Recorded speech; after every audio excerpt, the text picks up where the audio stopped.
Einar U18 landsliðið á leiðin í sína Evrópukeppni. Það eru nokkri kandídatar þar sem getur þess vegna verið byrjaðar að banka hérna hjá A-landsliðinu, ekki satt?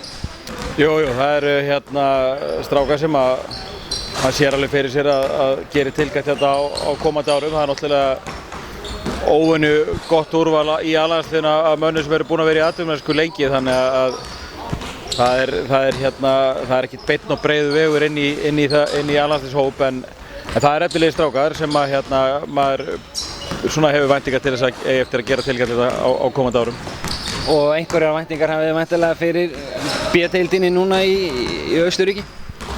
Já, við teljum okkur vera bara með nokkuð fínan hóp og við erum svona kannski svolítið með okkur svona frá ári til árs, og í fyrra þá vorum við í erfiðu riðli með Ísrael og Þjóðverjum og töpuðum þar með 3 á móti Þjóðverjum og með 1 á móti Ísrael í framlengdu leik og sátum þar að leiðandi eftir og fórum í baráttunni 9-16 og unnum alla leiki eftir það, þannig að við vorum með 7 sigra í 9 leikjum og 9. sæti og við tölum um það bara í gær okkar síðustu æfingu. Við erum að spila reyndar æfingarleik í kvöld að markmiðið væri náttúrulega að reyna að gera betur þetta í fyrra, og til þess að svo megi vera þá þurfum við að fara upp úr riðlinum og þá þurfum við að leggja lið eins og Ísrael og eða Danmörku sem eru með okkur í riðli og eru bæði mjög sterk. Ísrael náttúrulega sterk þjóð og Danir unnu B-deildina fyrir 2 árum í þessum aldursflokki, þannig að aftur erfiður riðill, en við erum bara brattir og búin að æfa vel í sumar og höfum trú á því að við getum gert góða hluti.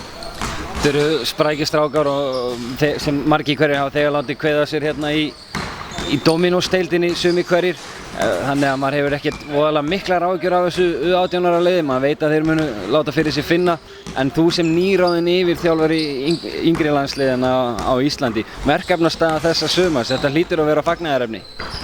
Já, engin spurning. Það er eitt sem að kannski því að við náttúrulega erum alltaf að gera kröfur á það að vera náttúrulega með þessi flestlið í keppni. Það er náttúrulega frábært að við erum annars vegar með öll 4 liðin, 16-18 liðin í Evrópukeppni í ár og svo náttúrulega voru 20 liðin okkar bæði í Norðurlandamóti, þannig að verkefnastandardinn hjá okkur er stærri heldur nokkur sinni fyrir og Eina leiðin til að toppa það væri það að ná 20 liðunum í Evrópuverkefni?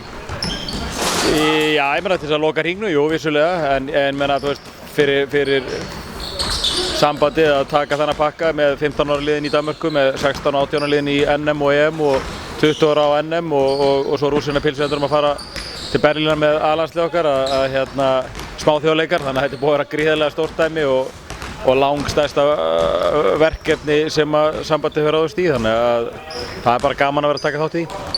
Einar, vegna ykkur vel úti U18 liðinu? Takk hérlega.